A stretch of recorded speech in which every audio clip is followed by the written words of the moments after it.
Hello, everyone, and welcome to another edition of Ask Anything presented by Mosier Consulting. I'm your host, Angel Leon, Mosier's HR advisor. This week, we're bringing you Black Friday Bonanza.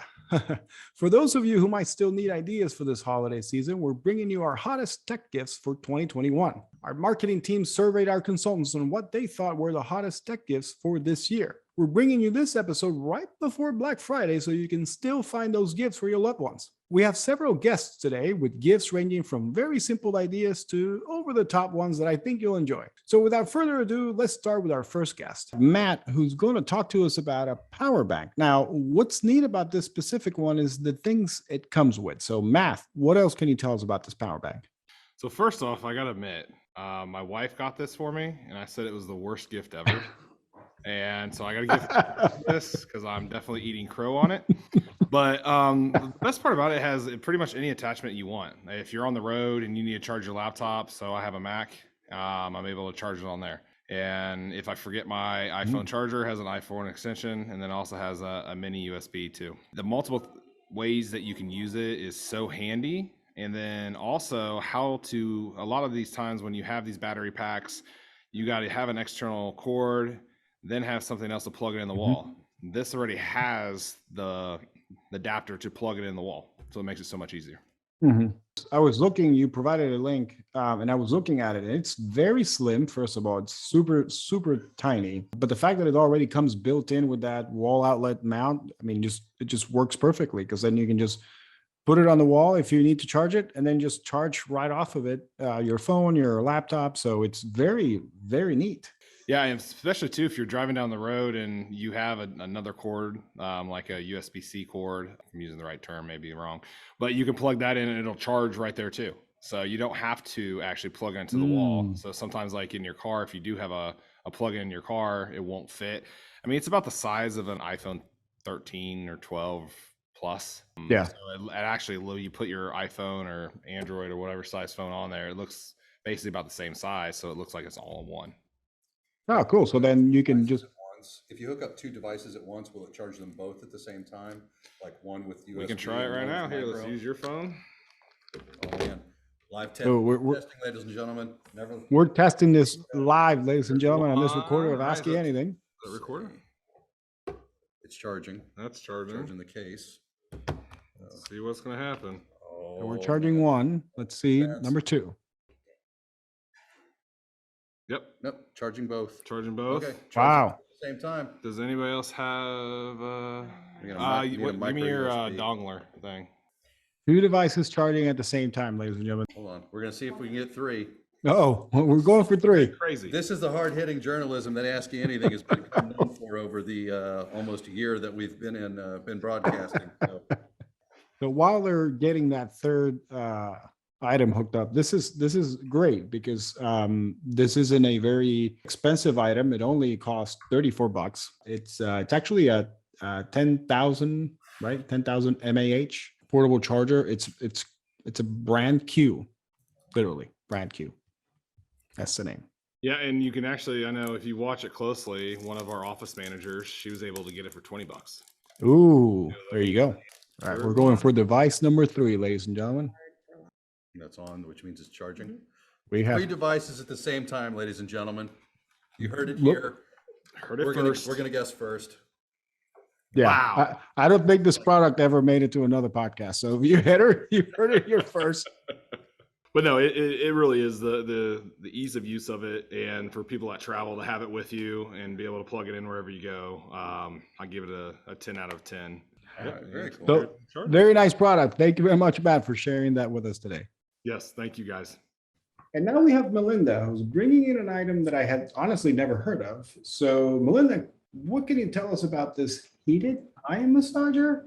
I was at my eye doctor's appointment, and for like the 5th year in a row, she told me I had really dry eyes. And she was like, well, one thing you could do, see, I'm not really into using eye drops because I don't like something coming that close to my eye. Kind of freaks me out. So she said, well, you can try to like take a hot rag and like lay it over your eyes. And, I tried it a couple times. It's like wet and soggy and get your hair wet. And like, it's not very pleasant. So I went and said, there must be a technology solution to this problem. So was on Amazon and came across an eye massager. So this thing is really, really cool. You wear it, it looks like you're wearing an Oculus headset, right? You've seen those?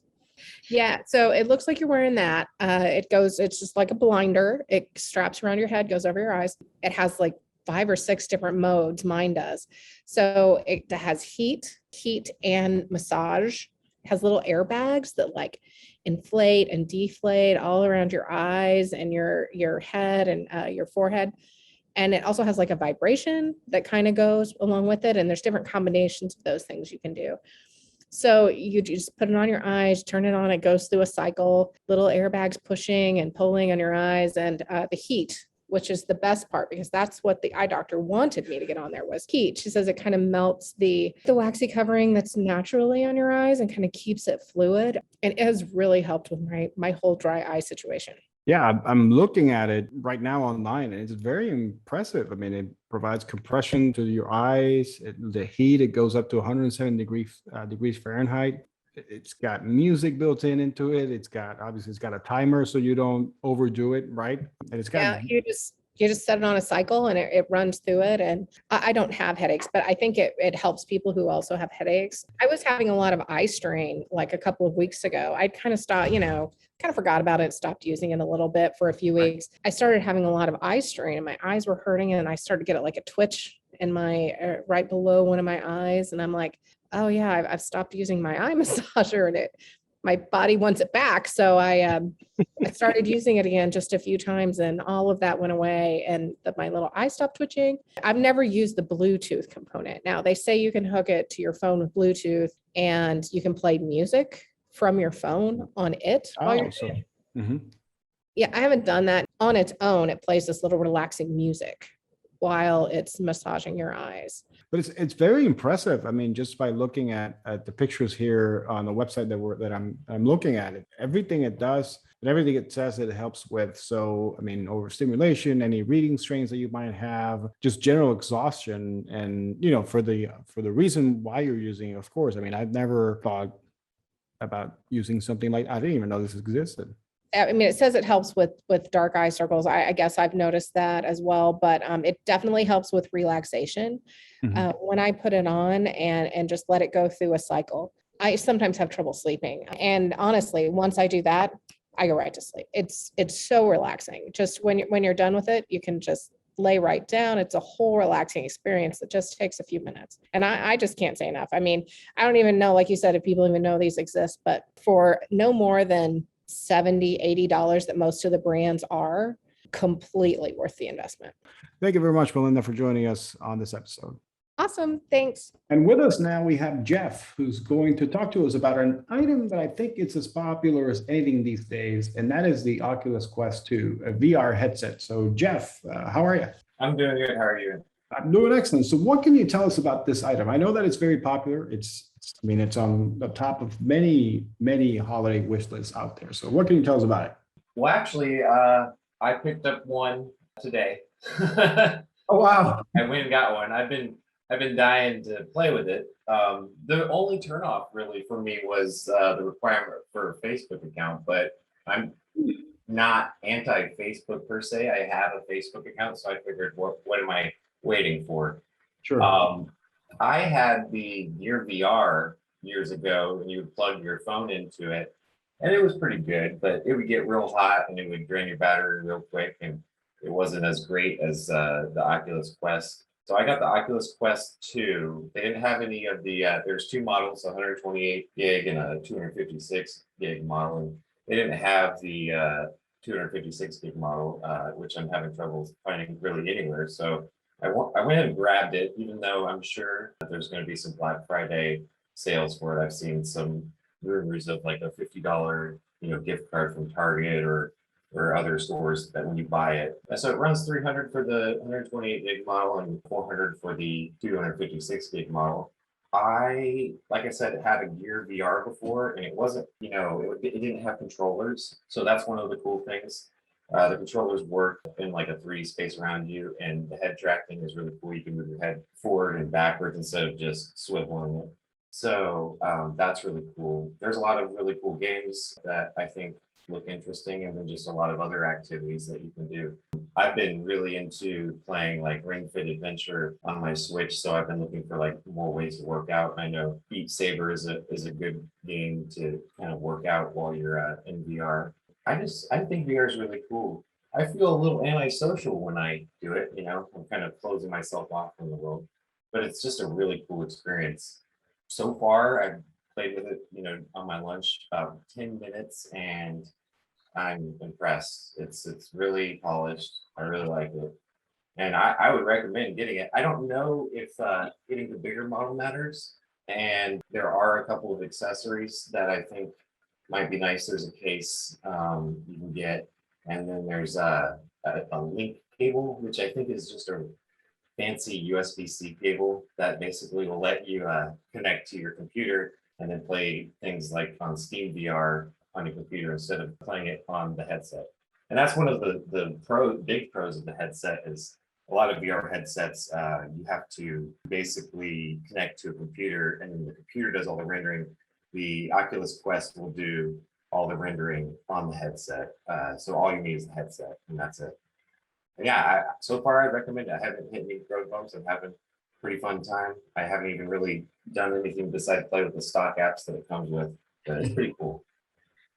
Well, that's good. And it comes with some games, right? But there's also some games that you can purchase yourself, right, outside of the platform or inside the platform, just games that don't come preloaded, if you will. I noticed that there's one, for those of you who are Star Wars fans out there, the Vader Immortal game, which looks to be very, very cool. So I cannot imagine what that would feel like, because I don't own one of those. So, I mean, if you do get it, please let me know.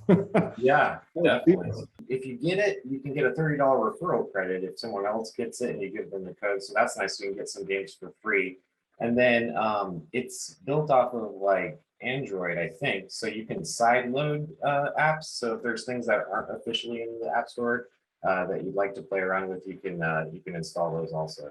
So it's not too shabby for, you know, coming from Facebook. You would think it'd be pretty locked down. It's a pretty good experience. Well, I mean, it looks very good. It sounds very good. And we definitely want to hear more about your experiences later on. So Jeff, thank you very much for joining us today. Yeah, thank you. And of course, what holiday shopping list does not include a TV? Chris is with us to talk about an OLED TV that was one of the best purchases he's ever made. So Chris, tell me all about it. So originally I came from just an old 47-inch LED TV, which I loved for a long time. But I've been wanting an OLED for a while just because of how the backlighting works with the old school LEDs. And for those who aren't aware, OLEDs, each individual pixel is its own LED. So it's a lot. Every pixel can turn on or off, rather than old school ones where old school as in like 5-10 years ago, but where they have like a backlight that actually lights up individual areas. So that's why you can get like glowing effects on some of your darker scenes. Like the blacks won't be completely black. They'll be like a more gray. So I finally found a good deal on a 65-inch OLED from LG, and it's been 2 years now that we've had it, but it's been amazing. Just the fact that the blacks are like completely black because the pixels are completely turned off is, I think, what makes everything look so good. Plus, it's my first TV with HDR, which I think helps too. So that makes the colors pop a lot more. The contrast ratio is great on it. Do you have a specific model? Because I got to say, I actually went to a certain store yesterday and I bought two. There weren't OLEDs, but I bought two TVs, and I was feeling very good about this, until right now. So, well, so the thing is too. So the one I have I have a little bit older one. It's the LG C9. There's also I think the CX is their budget one, or maybe that's the B. They have a B series, which I think is their more budget one.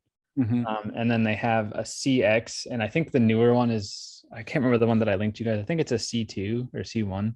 C1, yeah, the C1. C1. Okay, yeah, that one I believe is the step up from the C9 that I have. I don't actually know what the difference is. I think from what I read online, it's slightly better with gaming. I don't know if it's like the refresh rate or the colors, but I don't think the refresh rate's all that different. So you'd have to check out like an actual like TV review to compare them. But from what I saw, they're barely any different. Samsung has a competitor to LG's, but theirs is still, they call it QLED.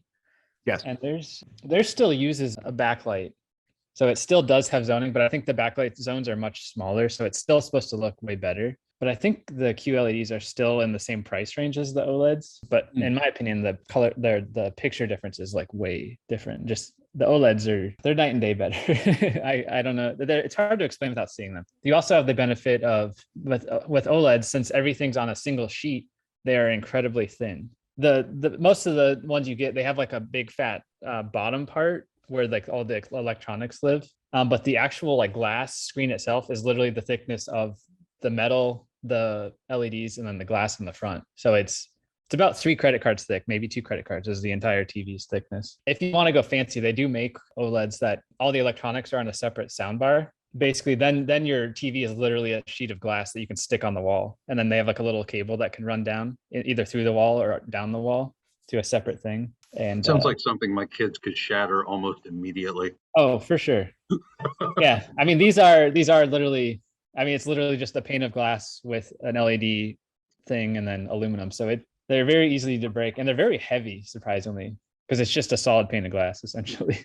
Yeah, I'm looking at the pictures of the C1, the one that we're talking about, and it is like literally just super thin at the top. And it's one there. I'm wondering because it's got like a 60-40 ratio where it's like 60% really thin, and then that 40%, it's got something in the back, which is what you were talking about, all the components and everything. But it is really, really thin. I mean, it literally is just a pane of glass. That's it. Yep. Yeah, they do have a little stand that it comes with, because we don't have ours wall mounted. You can wall mount them, but the stand is actually like, I think that's where most of the weight comes from, is the stand I think weighs like 40 or 50 pounds on its own. And that's just to keep the massive pane of glass from falling over. Yeah. So, but yeah, I think the TV itself, yeah, most of the electronics are in the bottom, and I think that's where it mounts as well. But yeah, I don't know how to explain it. People should just go look at it in store and see the difference, but it just looks really good. No, yeah, and just in time for for the rest of the year, obviously football season, which is big. It's big when people are gathering together. TVs are huge. So no, thanks very much for the tips, Chris. We really appreciate it. Oh yeah, of course. Up next, we have Tim, who's tipping his hand when it comes to music in his house. He's given us an excellent option for those of us who love to hear music when nobody else is around. So for those of you out there, I recommended a Denon AVR A110. So it's the 110th anniversary of the company.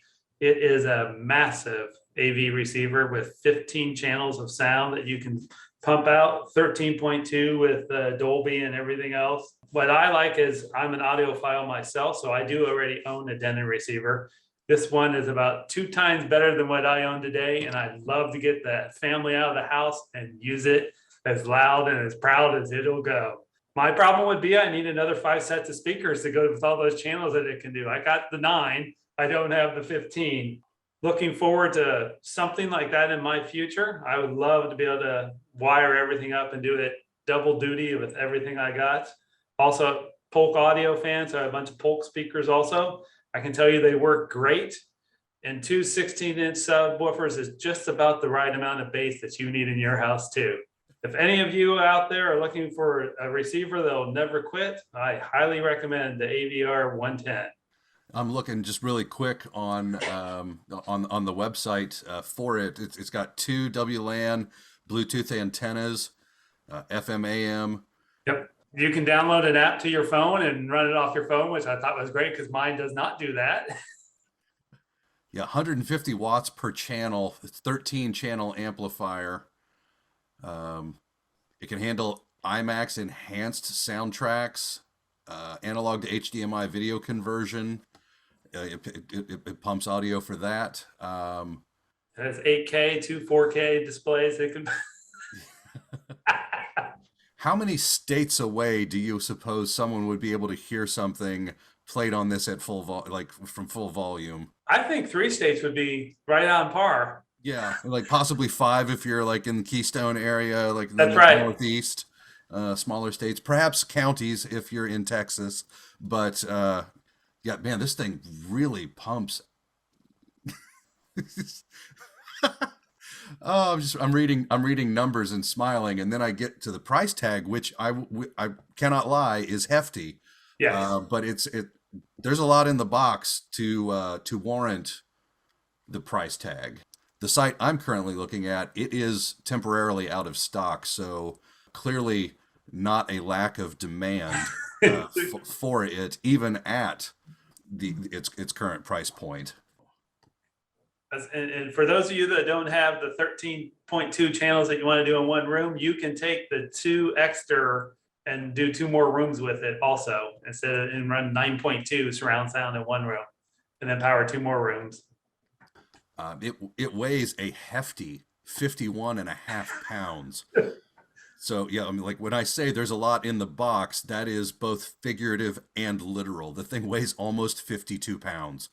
It's 17 1/8 inch wide, 7 3/4 inches tall, and 18 5/8 inches deep. So that's wall to wall. To get to 52 pounds in those dimensions, that's stacked wall to wall. It's a lot of amp and a lot of sync. Yeah. If you go to the website and look at it, it's impressive how many inputs and outputs there are available on it. It does ship with a microphone, so you can tune it to your room too. And I can tell you that works great for the surround sound setup. It moves through all of them and adjusts based on where you are to make it sound perfect in your seat. Not everyone else's, but the one you pick for you. So it's for you.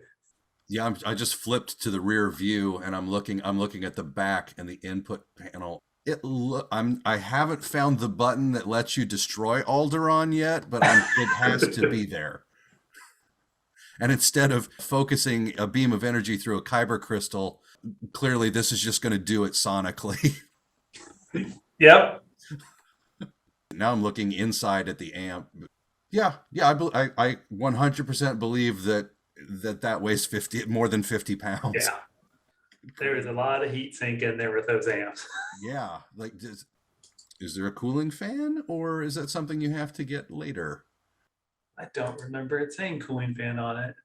I can tell you the current one, I just have 4 inches of clearance on every side and it's never gotten hot. Oh, okay. All right. Yeah.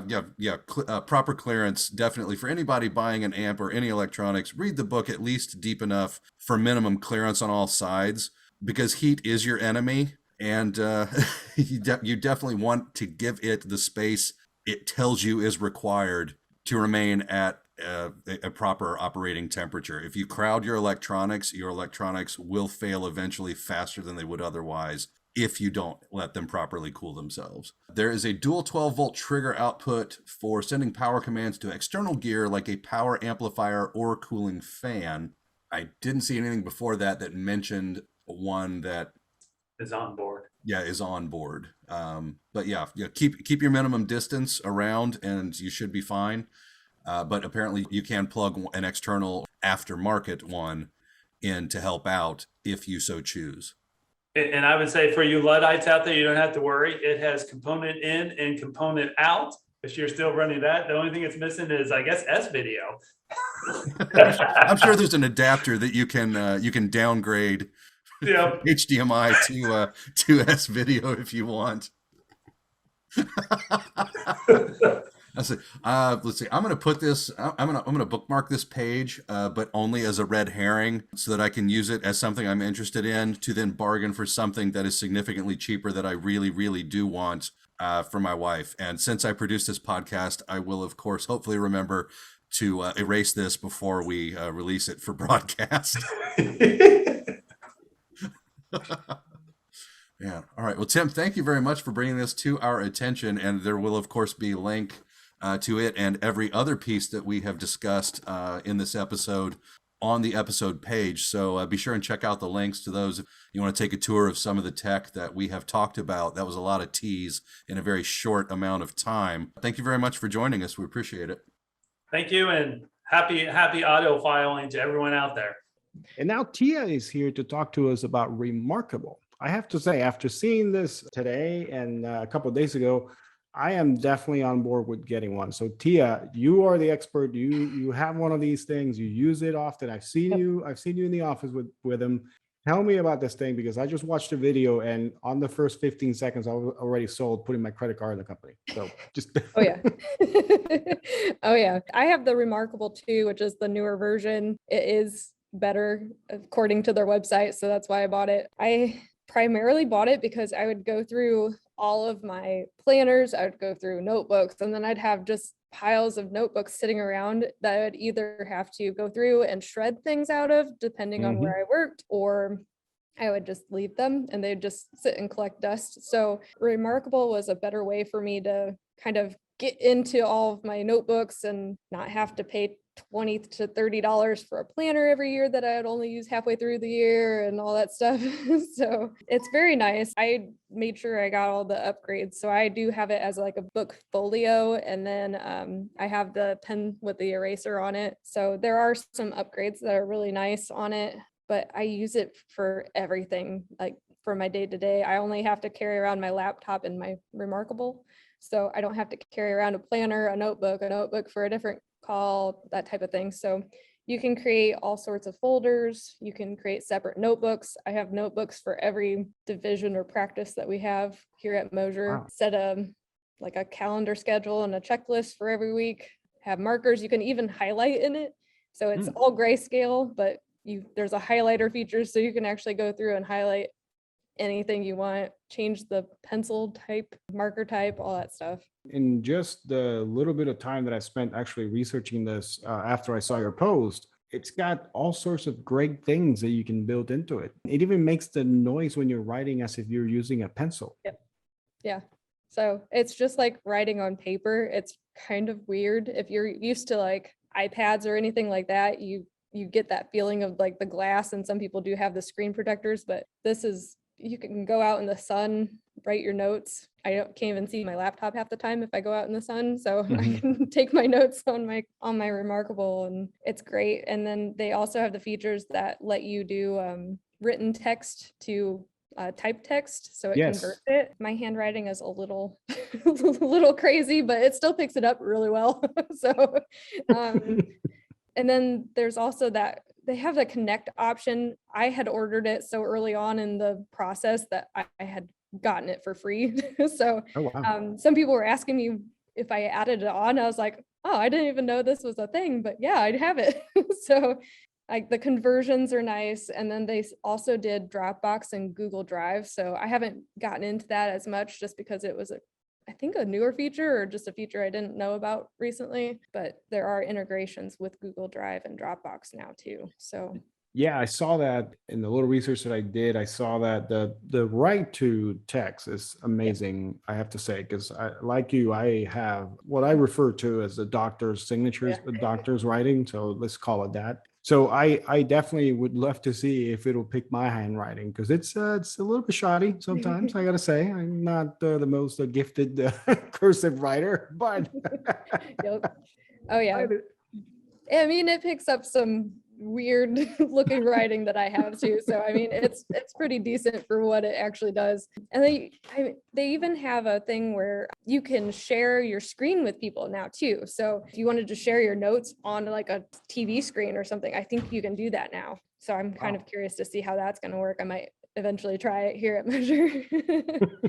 Well, I'm very interesting to know if whatever you do, if you do use it with any of the cloud features, because that to me is very interesting, because as you were mentioning, I'm still old school. I walk around in my backpack with my laptop, my planner, and my notebook that I use to take notes. And unfortunately, there's no way that I can divide my notebooks so I can, for each and everything that I have in HR, but this would definitely come in handy because it will allow me to actually divide things up in a more organized way. Oh yeah.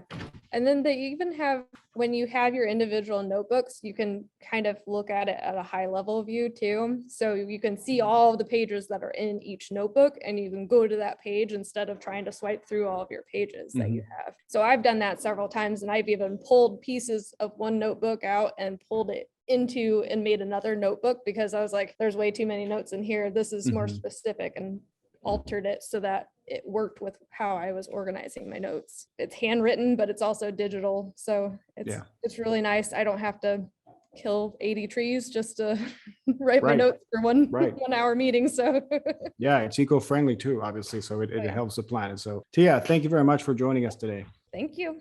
Isaiah joins us next to talk about two hot items that have been hard to get over the last year since they came out. It should be on anyone's holiday list if they're a gamer. And of course, I'm referring to the PlayStation 5 and the new Xbox Series X. So Isaiah, welcome to Ask You Anything. I got to say, I am probably one of the few lucky people out there that has not one, but both of the consoles. So I consider myself very lucky. It was a very lucky instance where so we got an Xbox first. I was perusing a big box website and I just happened to see that they were advertising. So I clicked on it and there it was. It said add to cart. I was able to add it to cart. I got all the way into the paywall. I paid. And next thing I know, I was able to snatch one. And then 2 weeks later, same deal. I was perusing websites. I don't know how I came upon the link to the PlayStation 5, the digital, or no, not the digital. I'm sorry, the one with that you can actually put the hard disk on.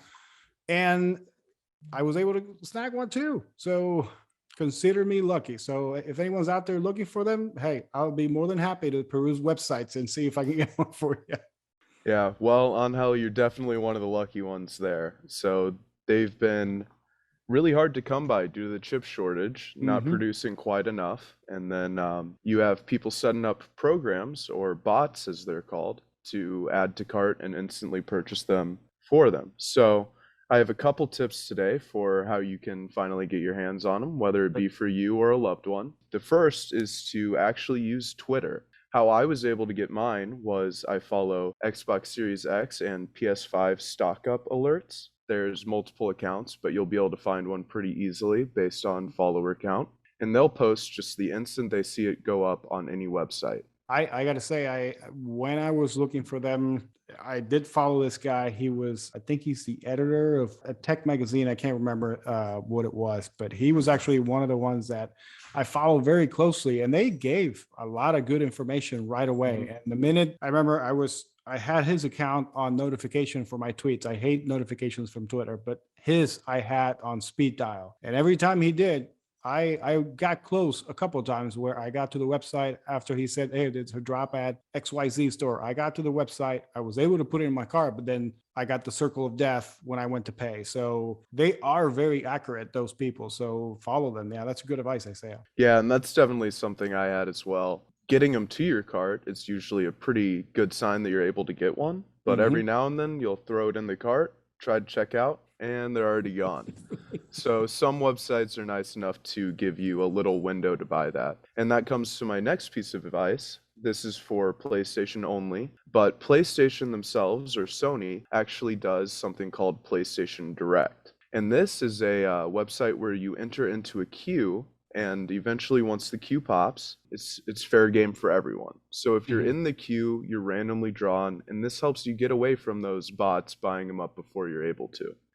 That's how I was able to get mine, and it can take even up to an hour that I had to wait after the queue popped, but they still had them in stock and I was able to. So if you see about an hour expected wait time, I would stick around, just keep it open and see. You might get lucky. For that way specifically with PlayStation Direct, you can also open multiple tabs through different web browsers, and it increases your odds. It's like throwing in another raffle ticket. So I didn't know that they did that.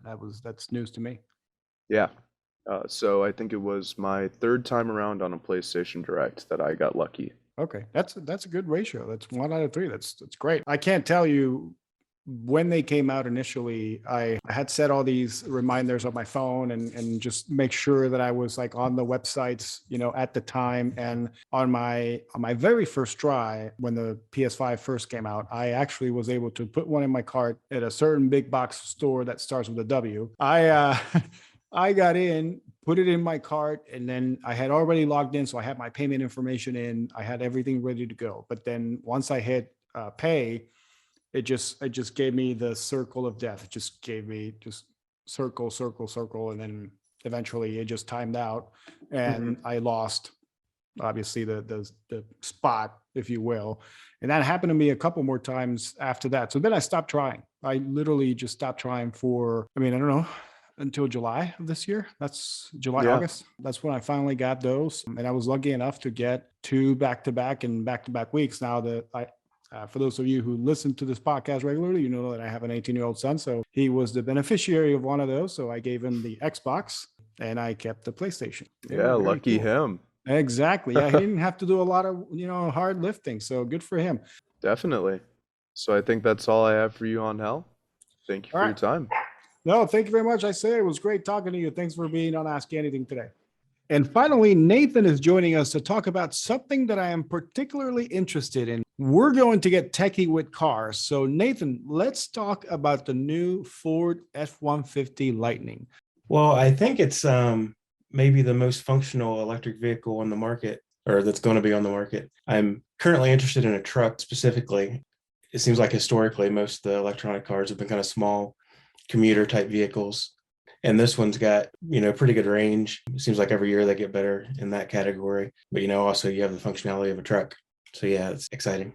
Yeah, no, this particular vehicle, I am, as I mentioned at the beginning, I'm particularly interested in myself because I may or may not have already a reservation for it. I'm not going to accept or deny that fact. Don't tell my wife. But just in general, I mean, I agree with you. I've always been interested in electric cars in general. I am a big guy, so I'd rather have something that is proportionate to my size. And I've tried, for example, Ford also has the electric Mustang, the Mustang Mach-E. I've tried that. I really like it. I think it's a very fun car to drive. Electric cars in general are just very fun to drive because of the instant torque that you get. I cannot imagine how great it's going to be on a 6,000-pound truck. I think it's actually even heavier than that because of the battery packs. But from videos that I've seen, from previews that I've seen, I subscribe to all these YouTube channels on electric cars. It looks like it's very fun to drive. As you mentioned, the functionality of it being a truck, it just baffles me.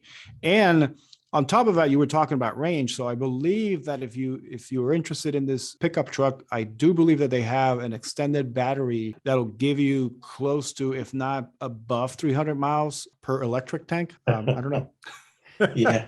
On Yes. Hell, do you have information on towing capacity and how towing or load affects battery life? So yes, I don't have specific numbers on towing because Ford has not released those. However, one of the videos that I saw pointed out something very particular in that Ford estimates that the 300-mile range on that extended battery pack is with 1,000-pound payload in the bed. That's not counting, individual bodies inside of the pickup truck. But if you take that 1,000 pounds away, there was some interesting math being done in YouTube. And for those of you who are YouTubers, you can go find this video. It's one of those guys that does YouTube videos on everything. But he actually does present a nice idea that if you take that 1,000-pound payload away, that range should go up to about 400 to 450 miles because the vehicle he was driving for his test drive, they flew him out to Michigan to drive one of those. The one he was driving had about 80% battery left on it, and it was showing about 400 miles left of range. And that one had the extended range battery pack. So interesting math, right? Interesting scenario. Nobody knows what the real world numbers are going to be or look like until it comes out. But that's an interesting conundrum because if you're thinking about basically, if you're just going to drive the truck back and forth from your house to your work and you're not going to have any payload in the bed, then I could see that being true, being 400 miles of range. That, beats basically a lot of gas powered vehicles too. Yeah, that's basically what I get in my mid-size sedan that gets good gas mileage. That's what I get out of a tank is somewhere between, depending on how hard I'm driving or how aggressively I'm driving, somewhere between 380 to 450 miles per full tank. Yeah, you bring up a good point with the towing. That'll be interesting to see the instant torque when you're towing something and what effect that has on your ability to tow. I'm thinking like specifically animals, like if you're pulling a horse trailer or something, the launch off the line, if that's a little snappy, Yeah, you're gonna have to find like the break point of how to gently accelerate, because I have family members, friends, whoever who do haul livestock. An electric farm truck, you're gonna be pulling the horse right off its feet in the trailer, or even the hitches and that. Generally, there's the lock, but there's a little bit of play. So I mean, and as you accelerate, it joins, it tightens and pulls, but with that instant, are they going to have to look at the different hitch styles to accommodate that? Yeah, my understanding is that they're basically leaving everything from your standard gas power truck and they're just going to put it on the electric one because they believe that with the power of the motors that they have, that they're going to be as good, if not better, than a gas power one. So it obviously remains to be seen if this is, if this is all going to be good or not. The previews that I've watched, the truck just performs excellently, and you wouldn't believe it was an electric truck if nobody told you that it had that lightning badge. But it's interesting to see because you have a lot of applications, right, that you can use in a truck. As Nathan, as you were mentioning, the animals. If you're thinking about maybe hauling big trailer with, if you're moving, that all that stuff needs to be taken into consideration, obviously. And then there's weather too. We're in cold weather climate for some months of the year here in Indiana, so that affects battery life too, as it does with any device that has any battery. The colder weather affects that. So how does that affect those big battery packs on a vehicle? I think that's another thing that's exciting, for those families that are, maybe a little more environmentally conscious. This gives an option for, even if you just want to pick up to go get the Christmas tree every year, you just want to use the bed once a year, but still have a nice environmentally friendly vehicle, kind of opens that door for you too. Yeah, you get the range of opportunity for use of a truck, but you're not sacrificing, it doesn't sound like you're sacrificing like necessarily the miles per gallon that you generally do with a truck that is gasoline powered. You're sacrificing 10, 15 miles per gallon a lot of times with the larger ones, especially, or, you go diesel on it where you can get a little better performance out of a diesel, and the additional power. But if with full electric, get the mileage out of the charge that you get. Yeah. I don't know how that compares. You're bringing up a lot of great points, Brian. I did find something, and I was going to say real quick about towing capability. So according to Ford's website, they're targeting 10,000 pounds of maximum towing capability, basically by using the extended range version of it. And I also found that they're targeting 2,000 pounds of maximum payload capability. So that's just on the bed, on the truck. That's a lot. Mm-hmm. That's a I think lot. That's like a pretty typical half-ton. Yeah, that sounds very I don't know it off the top of my head, but that sounds very comparable, which I would have to assume was their goal. Yeah, exactly. And you talk about 563 horsepower with the extended battery range and 770 pound-feet of torque with that extended range battery. Those numbers are outstanding. And you're talking about an electric truck. Of course, that's got to be, it's going to be phenomenal. So, Nathan, do you have anything else to add here? This is a wonderful conversation. I could actually go on for hours talking about this because this is stuff that I really, really like. The first ones are coming out, I believe, in spring of 2022 for those who had the early reservations. I was actually talking to somebody from Ford yesterday from a dealership near my house, and they were saying that Ford unfortunately had to scale back on the production because they weren't expecting as many people to put in a reservation as they did. I believe they were up to like 200,000, and they can only make for this year, for the initial launch, about 15,000 of those. Like if you were on the fence about buying a truck, and if you were on the fence about buying electric, these two basically just marry each other. It's a perfect marriage. Yeah, especially being first to market. Exactly. Really this is a personal perspective here, but the other thing I have wrong with the electric market in general is they've changed the rims on all the electric vehicles. So they're not like a stock version of the rim. They're more aerodynamic and everything. And you definitely know it's an electronic vehicle, but I haven't warmed up to them yet. Yeah, a lot of cars definitely do. A lot of electric cars do change the way they look, but it's for that aerodynamic feel, so that you can get the best electric mileage with that. But just looking at some of the rims that the F-150 has, they definitely don't look aerodynamic at all.